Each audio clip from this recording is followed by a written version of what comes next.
وَيَسِّرْ لِي أَمْرِي وَاحْلُلْ عُقْدَةً مِّن لِّسَانِي يَفْقَهُوا قَوْلِي۔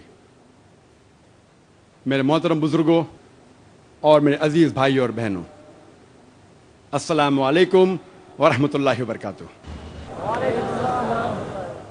مجھے بے حد خوشی ہو رہی ہے کہ الحمدللہ 3 سال بعد میں پھر سے پونا میں موجود ہوں اردو تقریر دینے کے سلسلے میں، اور میں اس کے لیے اللہ سبحانہ تعالیٰ کے بعد جناب پی انعامدار صاحب کا آبھاری ہوں اور میں شکریہ کرتا ہوں، اور الحمدللہ میں اس کیمپس کے لیے دعا کرتا ہوں کہ اللہ سبحانہ و تعالیٰ اس کیمپس کو نہ ہی صرف پونا میں بلکہ سارے ہندوستان میں انشاءاللہ ایک مثال بن کے رہ جائے۔ جیسے آپ جانتے ہیں کہ میں اکثر تقریر صرف انگریزی میں کرتا ہوں، چند مواقع پہ جب آرگنائزر اصرار کرتے ہیں تو میں کوشش کرتا ہوں کہ کچھ بات میں اردو میں کہوں، کیونکہ میری تعلیم انگریزی میں ہوئی ہے۔ ممکن ہے کہ اس تقریر میں جو میں اردو میں کرنے جا رہا ہوں کافی غلطیاں ہوں گی، تو اسی لیے میں تقریر کے پہلے آپ سب لوگ سے معذرت چاہتا ہوں۔ آج کی تقریر کا موضوع ہے دعویٰ یا ہلاکت۔ دعویٰ کی کیا معنی ہے؟ جو لوگ اردو اور ہندی جانتے ہیں وہ دعوت کی معنی جانتے ہیں، اور جب بھی یہ لفظ دعوت جب ہم سنتے ہیں فوراً ہمارے دماغ میں مٹن بریانی یا پلاؤ آ جاتا ہے۔ جب بھی دعوت کا لفظ سنتے ہیں مٹن بریانی، چکن بریانی یا پلاؤ ہمارے ذہن میں آتا ہے۔ دعوت کے معنی مٹن بریانی یا چکن بریانی نہیں ہے، دعوت کی معنی ہے بلانا۔ It means an invitation. اور آج ہم کھانے کی دعوت کے بارے میں نہیں ذکر کرنے والے، ہم ذکر کرنے والے ہیں دعوت الاسلام کے بارے میں۔ اور جب بھی کسی کو دعوت دی جاتی ہے وہ انسان غیر ہوتا ہے، اپنے گھر والوں کو دعوت نہیں دی جاتی۔ تو دعوت اسلام کے پس منظر میں اس کے صحیح معنی ہے غیروں کو بلانا، غیر مسلمانوں کو اسلام کی طرف بلانا۔ اور جب ہم کوئی مسلمان سے اسلام کے بارے میں بات کرتے ہیں اس کے معنی ہے اصلاح۔ اصلاح مطلب مرمت کرنا۔ اگر ہم کوئی مسلمان سے اسلام کی بات کرتے ہیں اور کچھ چیز اس انسان کو بتلاتے ہیں اسے کہتے ہیں اصلاح۔ لیکن زبان میں اصلاح اور دعوت جب استعمال کرتے ہیں تو لوگ یکساں کرتے ہیں، لیکن خصوصاً طور پہ یہ لفظ دعوت استعمال ہوتا ہے غیر مسلمانوں کے لیے اور اصلاح استعمال ہوتا ہے مسلمانوں کے لیے۔ اللہ سبحانہ و تعالیٰ فرماتے ہیں قرآن مجید میں سورہ آل عمران میں سورہ نمبر 3 آیت نمبر 110 میں، کنتم خیر امۃ اخرجت للناس۔ اے مسلمان، آپ ساری انسانیت میں سب سے بہترین قوم ہیں۔ اللہ سبحانہ و تعالیٰ ہمیں عزت دے رہا ہے۔ اللہ سبحانہ و تعالیٰ فرماتے کہ ہم مسلمان ساری انسانیت میں سب سے بہترین قوم ہیں۔ جب بھی کسی کو عزت دی جاتی ہے عزت کے ساتھ ذمہ داریاں ہونا لازم ہے۔ جب بھی کسی کو عزت دی جاتی ہے، جب بھی کسی کو عہدہ دیا جاتا ہے، whenever there is honor given it is always followed up with responsibility۔ عزت کے ساتھ، عہدے کے ساتھ ذمہ داریاں ہونا لازم ہے۔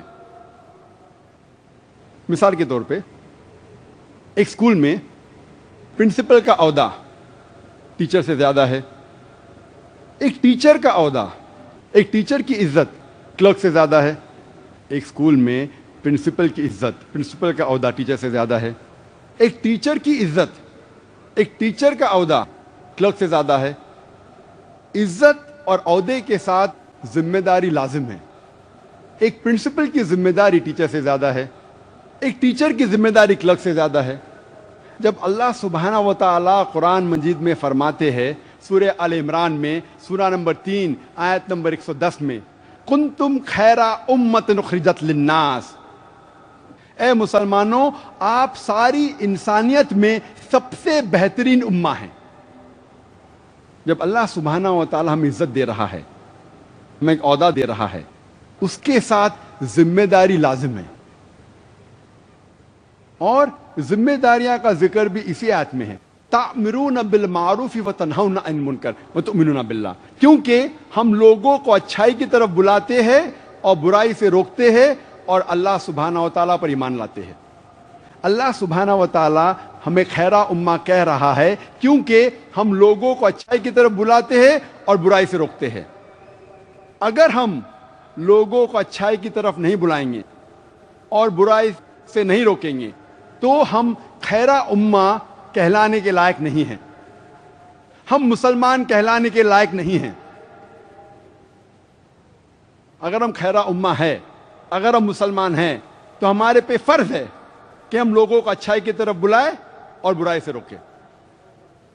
اگر ہم لوگوں کو اچھائی کی طرف نہیں بلاتے ہیں اور برائی سے نہیں روکتے ہیں تو ہم مسلمان کہنے کے لائق نہیں ہیں، ہم خیرہ امہ کہنے کے لائق نہیں ہیں۔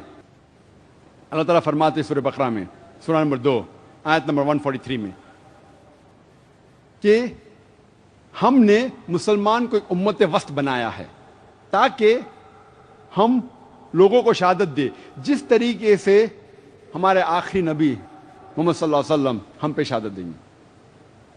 اور اس تقریر کے شروعات میں میں نے قرآن مجید کی ایک آیت کا تلاوت کی، سورہ توبہ سورہ نمبر 9 آیت نمبر 24۔ سورہ توبہ قرآن مجید کی سب سے سخت سورہ ہے۔ سورہ توبہ قرآن مجید میں سب سے سخت سورہ ہے۔ کیوں میں کہہ رہا ہوں کہ سورہ توبہ قرآن مجید میں سب سے سخت سورہ ہے؟ کیونکہ یہ ایک واحد سورہ ہے سارے قرآن مجید میں جس کے شروعات میں بسم اللہ الرحمن الرحیم نہیں ہے، اللہ کے نام سے جو مہربان اور بے نیاز ہے۔ ورنہ ہر سورہ قرآن مجید میں 114 سورے ہیں اور ہر سورے کے شروعات میں ہے بسم اللہ الرحمن الرحیم، اللہ کے نام سے جو مہربان اور رحیم ہے۔ لیکن سورہ توبہ کے شروعات میں بسم اللہ الرحمن الرحیم نہیں ہے۔ کیوں؟ مثال کے طور پہ اگر آپ اپنے اہلیہ کے ساتھ یا اپنے والدہ کے ساتھ اگر پونا کی سڑکوں پہ چل رہے ہیں، مشہور سڑک ای اسٹریٹ، اور اگر ایک لفنگا آپ کی اہلیہ یا آپ کے والدہ کی ہینڈ بیگ وہ چھین کے بھاگتا ہے، آپ کیا کریں گے؟ بٹ نیچرل آپ اس کا پیچھا کریں گے، اور جب آپ اس لفنگے کو پکڑیں گے تو آپ نے کہیں گے السلام علیکم ورحمۃ اللہ وبرکاتہ، آپ نے کہیں گے بسم اللہ الرحمن الرحیم، آپ کہیں گے اے بھائی صاحب ہینڈ بیگ کو واپس دو نہیں تو گردن توڑ دوں گا، اے بھائی صاحب ہینڈ بیگ کو واپس دو نہیں تو ٹانگ توڑ دوں گا۔ آپ موضوع پہ فوراً آئیں گے، آپ نہیں کہیں گے بسم اللہ الرحمن الرحیم السلام علیکم، آپ موضوع پہ فوراً آئیں گے۔ اسی لیے کچھ مفسرین کہتے ہیں کہ سورہ توبہ میں اللہ سبحانہ و تعالی پہلے چند آیت میں ذکر ہوتا ہے کہ ایک معاہدہ تھا مسلمان اور مشرک مکہ کے بیچ، اور یہ معاہدہ ایک طرفہ مشرکوں نے توڑ دیا تھا۔ جب اللہ سبحانہ و تعالی ورس نمبر 5 پہ آتے ہیں، اللہ تعالیٰ کہتے میں آپ کو 4 مہینے کی مہلت دیتا ہوں ورنہ اعلان جنگ۔ اور جب اللہ سبحانہ و تعالی مشرکوں کو تنبیہ دیتے ہیں تو اللہ سبحانہ و تعالی موضوع پہ فوراً آ جاتے۔ اسی لیے کچھ مفسرین کہتے ہیں کہ اس سورے کے پہلے بسم اللہ الرحمن نہیں ہے۔ اللہ تعالیٰ فرماتے کہ 4 مہینے کا وقت مہلت ورنہ اعلان جنگ۔ اور جب اللہ سبحانہ و تعالی آیت نمبر 24 کا ذکر کرتے ہیں جس کی میں نے تلاوت کی تھی اس تقریر کے پہلے، سورہ توبہ سورہ نمبر 9 آیت نمبر 24، اللہ سبحانہ و تعالی اب ہم مسلمان سے مخاطب ہے، اور اللہ تعالیٰ فرماتے قل ان کان آباؤکم، کہو چاہے وہ آپ کے والد ہو، وہ ابناؤکم یا آپ کے بیٹے ہو، وہ اخوانکم یا آپ کے بھائی ہو، وہ ازواجکم یا آپ کی بیویاں ہو، وہ عشیرتکم یا آپ کے رشتہ دار ہو. اللہ سبحانہ فرماتے آپ کس سے محبت کرتے ہیں، چاہے وہ آپ کے والد ہو، آپ کے بیٹے ہو، آپ کے بھائی ہو، آپ کی بیویاں ہوں، آپ کے رشتہ دار ہو. اور اللہ تعالیٰ کنٹینیو کرتے وہ اموال اقترفتموها وہ تجارت تخشون کسادها ومساکن ترضونها. آپ نے جو جائیداد اکٹھا کی ہے، آپ جو تجارت کر رہے ہیں، آپ جس گھر میں رہ رہے ہیں، آپ کو کس سے محبت ہے؟ اور 8 چیز کا ذکر ہے اس آیت میں. آپ کے والد، آپ کے بیٹے، آپ کے بھائیوں، آپ کی بیویاں، آپ کے رشتہ دار، آپ نے جو مال اکٹھا کی ہے، اور آپ کی تجارت یا جس گھر میں آپ رہ رہے ہیں.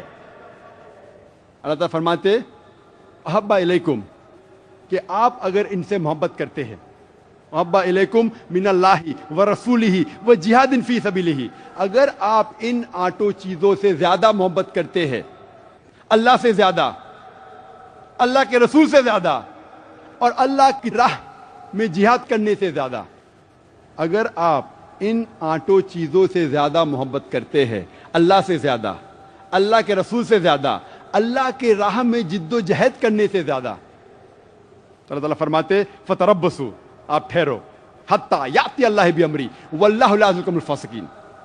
آپ ٹھہرو اور اللہ سبحانہ و تعالیٰ آپ کے اوپر ڈسٹرکشن لائیں گے، اللہ سبحانہ و تعالیٰ آپ کو ہلاک کریں گے. واللہ لا یحب القوم الفاسقین، اور اللہ سبحانہ و تعالیٰ فاسق لوگ کو سیدھی راہ نہیں دکھاتا. اللہ تعالیٰ فرماتے اگر آپ کو ان 8 چیزوں سے زیادہ محبت ہے، اللہ سے زیادہ، اللہ کے رسول سے زیادہ، اللہ کی راہ میں جہاد کرنے سے زیادہ، تو ٹھہرو، اللہ سبحانہ و تعالیٰ آپ پہ تباہی لائیں گے، اللہ سبحانہ و تعالیٰ آپ کو ہلاک کریں گے. واللہ لا یحب الفاسقین، اور اللہ سبحانہ و تعالیٰ فاسق لوگ کو سیدھی راہ نہیں دکھاتا. اللہ تعالیٰ فرماتے سورہ محمد میں، سورہ نمبر 47 آیت نمبر 38 میں، وَإِن تَتَوَلَّوْا يَسْتَبْدِلْ قَوْمًا غَيْرَكُمْ ثُمَّ لَا يَكُونُوا أَمْثَالَكُمْ. اگر آپ اللہ کی بات نہیں مانیں گے، اللہ سبحانہ و تعالیٰ آپ کی جگہ ایک دوسری قوم لے آئیں گے. یستبدل قوما غیرکم ثم لا یکونوا امثالکم، اور وہ آپ کے جیسے نہیں رہیں گے. اگر آپ اللہ سبحانہ و تعالیٰ کا کہنا نہیں مانیں گے، اللہ سبحانہ و تعالیٰ کے پیغام پہ عمل نہیں کریں گے، تو اللہ سبحانہ و تعالیٰ آپ کی جگہ ایک دوسری قوم کو لے آئیں گے اور وہ آپ کے جیسا نہیں رہیں گے. اور یہ تاریخ اس کی گواہ ہے، جب بھی کوئی قوم اللہ سبحانہ و تعالیٰ کی بات نہیں مانتی، اللہ سبحانہ و تعالیٰ اس کے بدلے ایک دوسری قوم کو کھڑا کرتا ہے. اور اس کی مثال سورہ جمعہ میں بھی ہے. اللہ سبحانہ و تعالیٰ نے اپنے پیغام کے لیے پہلے یہود کو چنا تھا، اور اللہ تعالیٰ فرماتے ہیں سورہ جمعہ میں، سورہ نمبر 62 آیت نمبر 5 میں، کہ یہودی کو اللہ سبحانہ و تعالیٰ نے پیغام دیا تھا، لیکن ان کی مثال ہے گدھے کی طرح. گدھے کے پیٹھ پہ کتاب لا دی جاتی ہے لیکن ان کو کچھ فرق نہیں پڑتا. اور ہم دیکھتے ہیں جب یہودی اللہ سبحانہ تعالیٰ کی بات نہیں مانتے تو اللہ سبحانہ و تعالیٰ ایک دوسری قوم کو لے کے آتے ہیں، عربوں کو. اور یہودی عربوں کو نیچا دیکھتے تھے. تو جو انسان کو آپ نیچے دیکھتے ہیں وہی انسان کو اللہ سبحانہ و تعالیٰ اوپر لے کے آتا ہے اور آپ کے سر پہ بٹھاتا ہے، اور اپنے قرآن مجید کے ذریعے، اپنے پیغام کے ذریعے قرآن مجید کو نازل کرتا عربوں پر. اور یہ قوم الحمدللہ they become the torch bearer, یہ قوم اوپر آتی ہے. لیکن آج اگر ہم مسلمان اللہ سبحانہ و تعالیٰ کے احکامات پر عمل نہیں کریں گے تو اللہ تعالیٰ فرماتے یستبدل قوما غیرکم ثم لا یکونوا امثالکم. اگر آپ اللہ کی بات نہیں مانیں گے، اللہ سبحانہ و تعالیٰ آپ کی جگہ ایک دوسری قوم کو لے کے آئیں گے اور وہ آپ کی طرح نہیں ہوں گی. جب ہم مسلمان سے پوچھتے ہیں، اور میں آپ سے ہی پوچھنا چاہتا ہوں کہ آپ اس سارے کائنات میں سب سے زیادہ محبت کس سے کرتے ہیں؟ میں آپ سے پوچھنا چاہتا ہوں کہ سارے کائنات میں آپ سب سے زیادہ محبت کس سے کرتے؟ کس سے کرتے؟ اللہ سے. ماشاء اللہ. آسان سوال، جواب بھی آسان. اگر آپ کوئی بھی مسلمان سے پوچھیں گے اس سارے کائنات میں آپ سب سے زیادہ محبت کس سے کریں گے، تو جواب ہے اللہ سبحانہ و تعالیٰ. یکساں جواب. میں آپ سے پوچھنا چاہتا ہوں کہ اگر آپ ایک صبح کو اپنے گھر سے نکلتے ہیں اپنے کام پہ، اور آپ کا پڑوسی آپ کی والدہ سے بری بات کرتا ہے، آپ کی والدہ کو گالیاں دیتا ہے، آپ جب شام کو واپس آئیں گے اور آپ کو پتہ لگتا ہے کہ آپ کا پڑوسی آپ کی والدہ کو بہت گالیاں دی بنا وجہ، آپ کو جب پتہ چلے گا کہ آپ کا پڑوسی آپ کی والدہ کو گالی دیا، آپ کیا کریں گے؟ کیا کریں گے آپ؟ اگر کوئی بنا وجہ آپ کی والدہ کو گالی دیتا، آپ کیا کریں گے؟ لوگ کہہ رہے ہیں ماریں گے، کوئی کہتا میں تنگڑی توڑوں گا، کوئی کہیں گا میں جان لے لوں گا. اگر بنا وجہ کوئی انسان آپ کی والدہ کو گالیاں دیتا ہے تو کیا کریں گے؟ کوئی کہتا میں ماروں گا اسے، کوئی کہتا تنگڑی توڑوں گا. کیوں؟ کیونکہ ہم اپنی والدہ سے محبت کرتے ہیں. کرتے ہیں کہ نہیں؟ ہاں کہ نہیں؟ ماشاء اللہ. بے شک ہم اپنی والدہ سے محبت کرتے، بے شک. اور یہ بات صحیح ہے، اگر کوئی میری والدہ کو گالیاں دیتا ہے بنا وجہ، ہم دیکھیں گے کہ اس شخص کو ہم سبق سکھائیں گے. اگر ہم خود بدلہ نہیں لے سکتے، ہم دوسرے کو لے کے آئیں گے بھاڑے پہ، لیکن اس کو سبق سکھائیں گے. سکھائیں گے کہ نہیں؟ ہاں کہ نہیں؟ بے شک. کیوں؟ کیونکہ ہم اپنی والدہ سے محبت کرتے ہیں. کوئی بھی انسان اگر اس کی والدہ کو کوئی گالی دیتا ہے تو وہ اس انسان کو سبق سکھائیں گا. اللہ سبحانہ و تعالیٰ فرماتے ہیں قرآن مجید میں سورہ مریم میں سورہ نمبر 19 ورس نمبر 88 to 92. اللہ تعالیٰ فرماتے وَقَالُوا اتَّخَذَ الرَّحْمَنُ وَلَدًا. وہ لوگ کہہ رہے ہیں، نصارہ لوگ، کہ اللہ سبحانہ و تعالیٰ نے بیٹا جنا. وَقَالُوا اتَّخَذَ الرَّحْمَنُ وَلَدًا لَقَدْ جِئْتُمْ شَيْئًا إِدًّا. یہ سب سے بری گالی اللہ سبحانہ و تعالیٰ کو دی کسی نے. اگر کوئی کہتا ہے کہ اللہ سبحانہ و تعالیٰ نے بیٹا جنا، اللہ سبحانہ و تعالیٰ فرماتے قرآن مجید میں کہ وہ سب سے بڑی گالی ہے اللہ کے لیے. وَقَالُوا اتَّخَذَ الرَّحْمَنُ وَلَدًا لَقَدْ جِئْتُمْ شَيْئًا إِدًّا تَكَادُ السَّمَاوَاتُ يَتَفَطَّرْنَ مِنْهُ. اور اگر آسمان کے پاس جذبہ ہوتا تو آسمان پھٹ اٹھتا. وَتَنشَقُّ الْأَرْضُ. اور یہ زمین پھٹ اٹھتی. وَتَخِرُّ الْجِبَالُ هَدًّا. اور یہ پہاڑ گر پڑتا.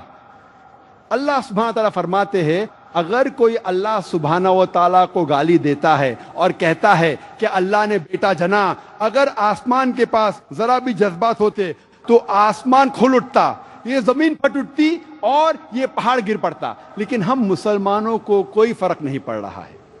ہم کہتے ہیں کہ ہم اللہ سبحانہ و تعالیٰ سے سب سے زیادہ محبت کرتے ہیں، اپنی والدہ سے زیادہ، اپنے والد سے زیادہ، اپنی بیویوں سے زیادہ کہتے ہیں، لیکن حقیقت میں اس پہ عمل کرتے کیا؟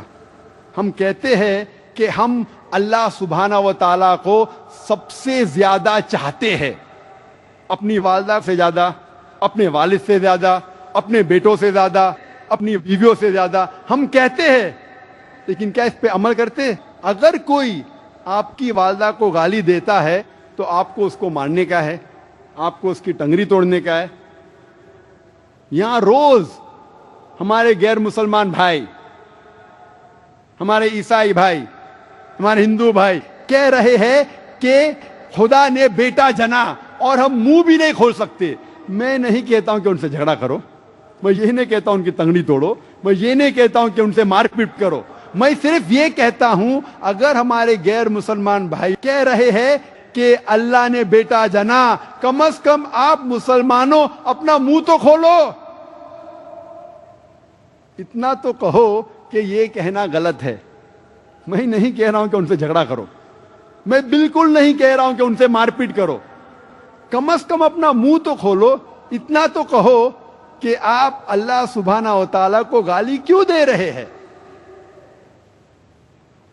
ہم ان سے دعوت کرنے کی بات دور رہی، ہم ان کے ساتھ بن جاتے ہیں۔ مثال کے طور پہ ابھی 2 مہینے بعد ایک تہوار آئے گا، کرسمس، اور کرسمس میں کئی مسلمان عیسائی سے کہتے ہیں میری کرسمس۔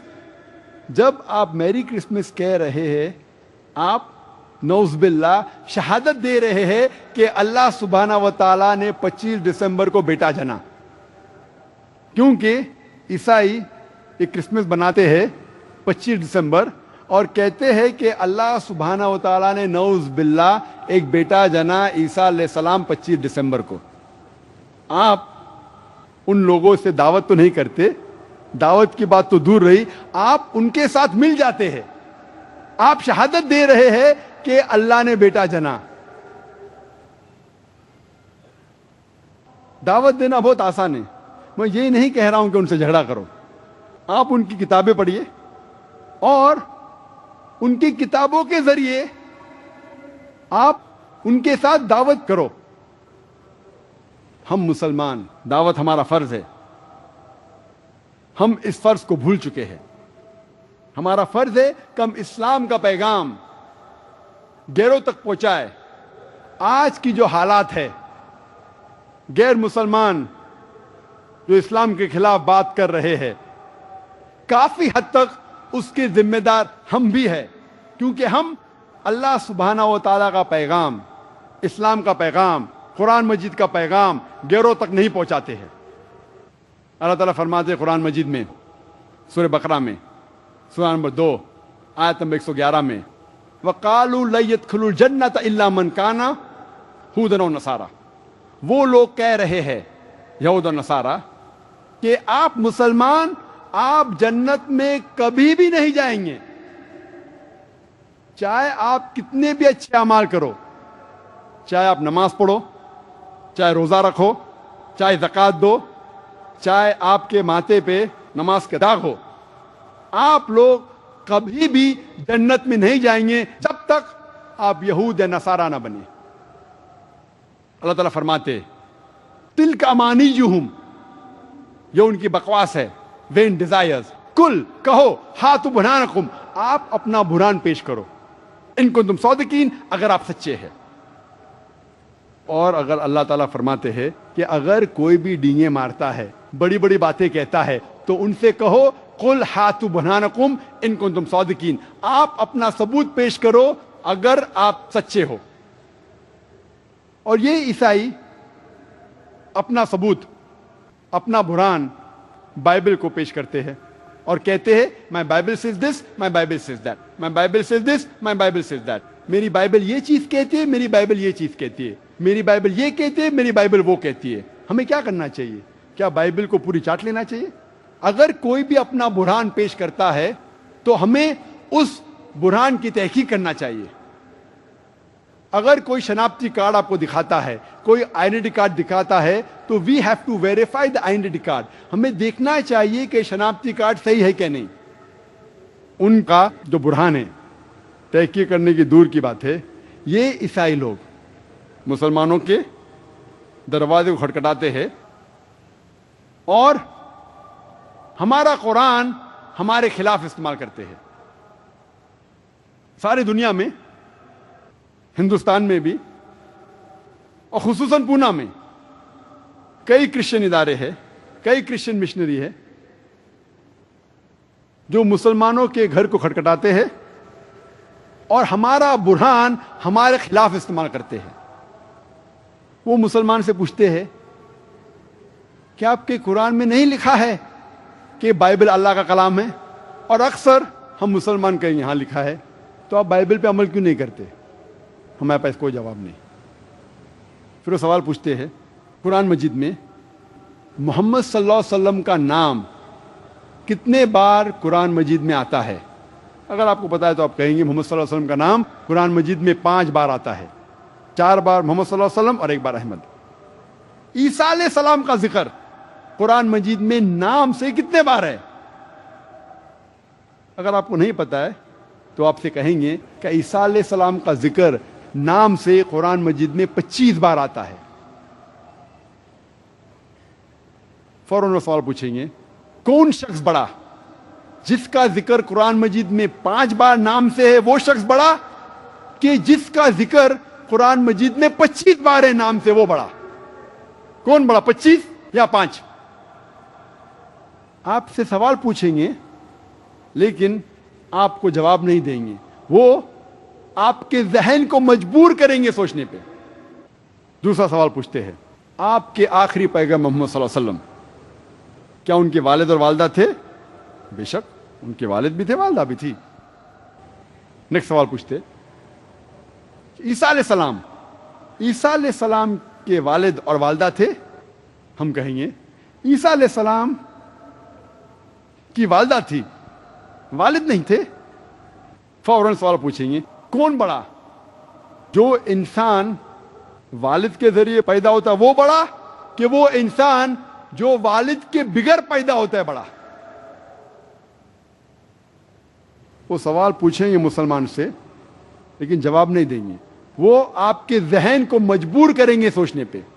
کون بڑا، وہ شخص جو والد کے ذریعے پیدا ہوتا ہے بڑا ہے، کہ وہ شخص جو والد کے بنا پیدا ہوتا ہے بڑا ہے؟ سوال کریں گے لیکن جواب نہیں دیں گے، وہ آپ کے ذہن کو سوچنے پہ مجبور کریں گے. کئی کرسچن مشنری دنیا بھر میں مسلمانوں کے گھر کو کھٹکھٹاتے ہیں and they are using us like punching bags. They are making nest in our head. ہمارے سر میں گھونسلہ بنا رہے ہیں اور ہم جواب بھی نہیں دے سکتے. دوسرا سوال پوچھتے ہیں محمد صلی اللہ علیہ وسلم زندہ ہے کہ ان کا انتقال ہو چکا ہے؟ اور ہمیں ماننا پڑے گا کہ محمد صلی اللہ علیہ وسلم ان کا انتقال ہو چکا ہے، مدینہ میں دفن ہے. عیسیٰ علیہ السلام وہ زندہ ہے کہ ان کا انتقال ہو چکا ہے؟ اور اسلام میں صاف طور پہ لکھا ہے کہ اللہ سبحانہ و تعالیٰ نے عیسیٰ علیہ السلام کو زندہ اٹھایا ہے. تو کون بڑا، وہ پیغمبر جو زندہ ہے بڑا ہے، کہ وہ پیغمبر جو مر چکا ہے بڑا ہے؟ آپ سے سوال کرتے ہیں لیکن سوال کا جواب نہیں دیتے. آپ کے ذہن کو مجبور کرتے سوچنے پہ.